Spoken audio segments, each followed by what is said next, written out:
Goodreads, explain yourself. How did this get nominated for Romance and Romantasy section? Because I have read 205 books this year and I'm literally confused from this nomination.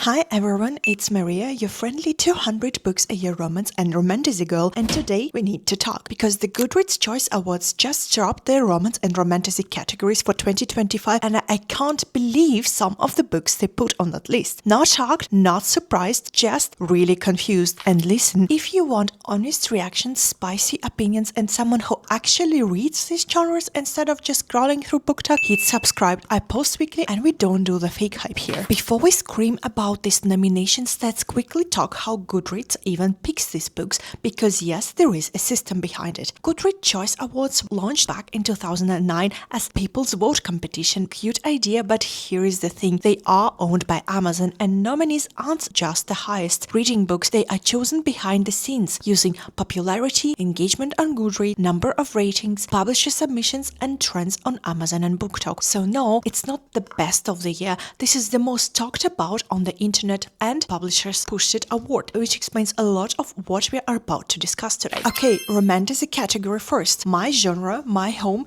the one genre I read the most out of the year. And this category left me asking, are these really the best books of the entire year? Let's start strong with The Songbird and the Heart of Stone by Crowns of Nyaxia. Is it a hyped up book? Yes, it is. Do I get why Carissa Broadbent is in there? Yes, I do. Second book is Enchantra by Kylie Smith. Have I read the first book and loved it? Yes. Would I still try Enchantra? No, sadly no. But is it worth having it on this list? Yes, at least I understand the hype. This was pure romantasy with a lot of spice in it. And the third one, Diabound. This one totally makes sense for me and has a solid placement in here. But what if we talk about the next one, Immortal by Sue Lin Tan? Is it a young adult romantasy? At least in my opinion, it is. What is it doing here? I mean, romantasy, mostly in my understanding, is having at least 1 star of spice, and there is young adult category this year. So what is this book doing here is a mystery for me. The next 2 books on this list are The Night and the Moth and The Wild Reverence. Do I understand why they are on the list? I do. Do they deserve nominations here? Absolutely, yes. They were highly discussed romantasy books of this year, and these authors already have built reputation as writing great romantasy. I totally get where it's coming. However, the next book, I'm still reading it and I can't have a full opinion on it, is On Wings of Blood. I am on 30% for 2 months already and I thought I would finish it. The beginning was quite interesting. I get what it is here. Was it super amazing, the best in the world? No, but is it sellable? I think probably the hype is there and that's why this book is there. The next book on the list is Alchemist, and even though I have already made a review on it being dark fantasy book, I still believe we can partially call it romantasy. Does it deserve its place in here? Yes, it's partially dark because we don't have dark fantasy category, then it would be there. But is it a romantasy in Asia is a little bit more complicated question, but let's say somewhat it is. It fully deserves 6 stars of rating, and I've seen Suddenly You, she is the best. Would I call it one of the best romantasies of the year? I think I would. I actually have voted for it and I loved the book so much, especially the writing of the author. However, if we look at the next book, Emily Wilde's Compendium Lost Tales, isn't this cozy fantasy? I understand there is no cozy fantasy the category. Best book of the year. Have you heard of this book this year? Because I haven't. One of my friends is actually obsessed with this series and she's a cozy fantasy reader, but I have not heard from anybody about this book rather than hers. If we are saying the best book of the year, is it though? Is it really? Because for me it definitely is not, but can it have a placement in this category? It definitely can. And we are scrolling to the next books. Silver Elite, I'm currently by 60-50% of the book and I couldn't have finished it yet. I don't know why. I had a very big pause and I always thought I will pick it up again and never did, but I hope I will one day. What is dystopian romance doing here? It's not even a romantasy per se because it's a typical urban fantasy with dystopian elements and future worlds. Maybe we should do a dystopian category one day, but it's a very hard call to call this book romantasy. Was it good? Was it hyped up this year? Was the mystery behind the author so great that everybody, the whole internet was investigating who that could be? Yes, it was. So can we say it's one of the best book of the year? Maybe, but is it true romantasy? I doubt that. That's a not true romantasy, at least for me. The next book is The Irresistible Edge to Fall for Your Enemy. I have read this book as an advanced reader copy. Is it romantasy? Is it a good book though? I don't think so. Personally, for me, it was 3.5 stars and it was very flat and poorly written and edited, both. And I have a review on it. You can check on it in shorts. Was it good enough to call it the best book of the year? I don't think so. Why we keep it here? It's also a great question. But did it have like 10,000 special editions this year? It totally did. So I see people are hyping up for it, but I personally don't get what it is doing here. The next two, I have big questions for them. It's A Witch's Guide to Magical Innkeeping and Accomplice to the Feeling. Aren't these both like paranormal ones? What are the paranormal romance which are happening in the modern world, in the modern society, with the technique and everything which modern society has is doing here? Isn't it a little bit wrong? Why not to move it to a romance section then? It would make a little bit more sense because modern world, no, romantasy is from fantasy. How could romantasy be identified as paranormal? I also don't understand these two at all. And we're skipping back to Our Witch's Oath, which is a new debut by Enid Davenport, which was released in November. I have heard about this book only because I have had the things which happened by the author and the whole bookstagram is supporting her in her grief right now, and I also want to read this book to support her. But have I heard of this book before? No. Have I watched TikToks about this book to figure out if that could be for me? Sure, I did. Is it a standalone spicy fairy romantasy? It is. So do we still categorize it romantasy? I would say so. Was it best book of the year based on the whole year? Hard question because the whole year and it just released a week or two ago. It's too early to consider it a best book of the year at all, or even be in the best list of the year when it's actually out for a minute or so. Here, this makes me a little bit confused. Next one, Onyx Storm. Do we know why it's here? Yes. Do I understand it? Yes. Does it absolutely belong here? Yes. Is it the most absolutely hyped up title of the whole year? Yes, it is. No surprises here. I loved it, you loved it, we loved it, the whole BookTok loved it.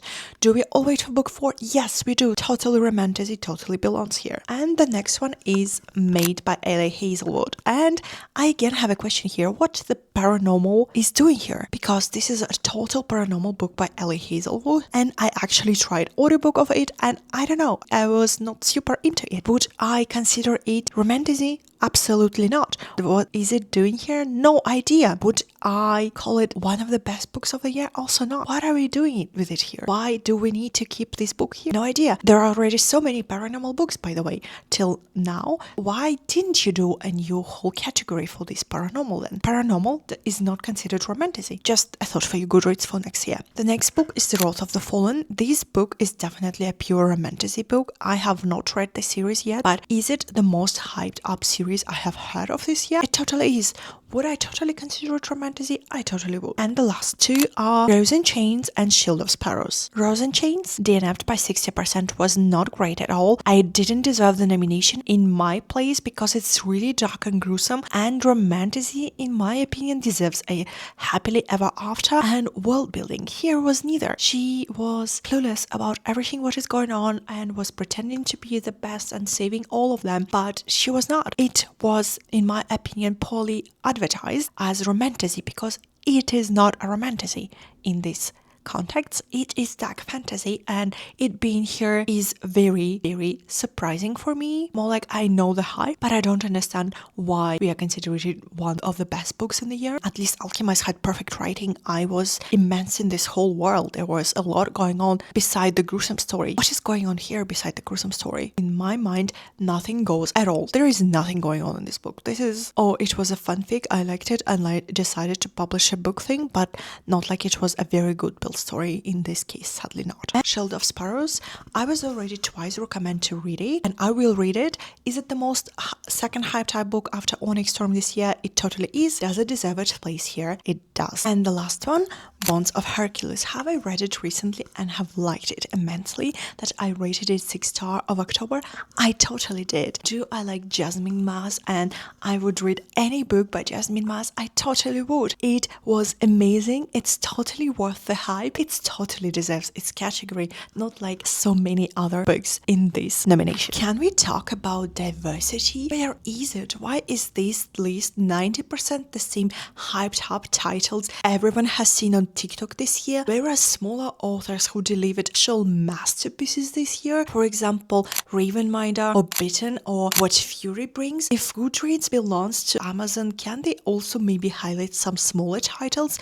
I'm starting to think the answer is no. And we are moving to romance section. The chaos will only continue. Starting really hard with One Golden Summer, my summer read this year. It was totally my summer highlight. Loved it. It's super beautiful and I vote for this book to be as one of the best books in romance this year. The next one is Deep End by Ellie Hazelwood. I hated this book, like 3 stars, and that was generous. Maybe now, half a year later, I would have rated it with 1. It was super creepy written. Spice, Ellie Hazelwood doesn't know how to write spice at all. I'm sorry for all the people who says this is the best book they have read by Ali, but for me it was one of the worst I've read by her. Only the worst to her comes the next book, which is a problematic summer romance. I have rated it with a 2 star, but right now I'm sitting and thinking no, it was a 1 star for me, and it is the worst book in all of Ellie Hazelwood's books existing. Why is she at all allowed to have 2 nominations? She's big enough, popular enough, her books are all over bookstores and also all over the internet. Why couldn't they choose one book of Ellie's and then nominate somebody else who would needed this attention much more than Ellie Hazelwood? The next book is King of Envy by Anna Hoang. Not one of the best in her King of Sin series, but was it good enough for a 4 star? It was. Does it deserve to be in the romance section? Totally does. Next one is Bryn Wither with 2 books again. Why and is Ali and Bryn are having 2 books in the section like Tourist Season and Scythe and the Sparrow? I again would highlight there are so many good romance authors who would love to be nominated and spread this all love and the knowledge of their books, but why 2 authors are taking 4 places when it could have been 2? Maybe they could spread their places and spread the love for romance section. The next book is Emily Henry. I hate her writing style personally. She is the biggest author of the BookTok in the romance section, but yeah, totally makes sense. Elsa Silver and Her Wild Eyes and Megan Quinn with her books, they totally dominate romance. As for me personally, they both deserve to be here. However, if we watch at Story of My Life by Lucy Score, it was indie published first and has most of its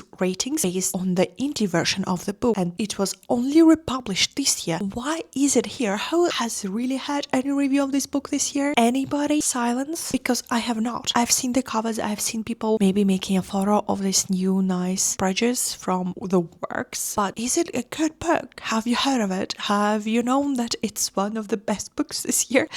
I'm totally confused what it is doing here. And to finish strong, Rewind is Back by Liz Tomford. This book makes totally sense. It's a final book in a very popular series. We all have seen that this series is super hyped up and the author deserves to be in these nominations. My votes this year for romance section goes for One Golden Summer and for Romantasy. I was really hard dividing between Alchemize and Bonds of Hercules, but Bonds of Hercules was my best book last year and it can never outshine that space which it already took last year. So as a new and a new book which shocked me and cracked my world, I am voting for Alchemize and it's a no surprise for me this year. Now I want to know your votes. Tell me in the comments which book out of these shocked you the most on this list, or which one did Goodreads completely miss in your opinion. If you want more romance and romantasy reviews, rants, reactions and honest bookish chaos, hit subscribe. We are on the road of growing this channel and your support means everything. My Goodreads shelves are linked below if you want to stock my reading this year, and I will see you in my next video, hopefully with less chaos than these awards.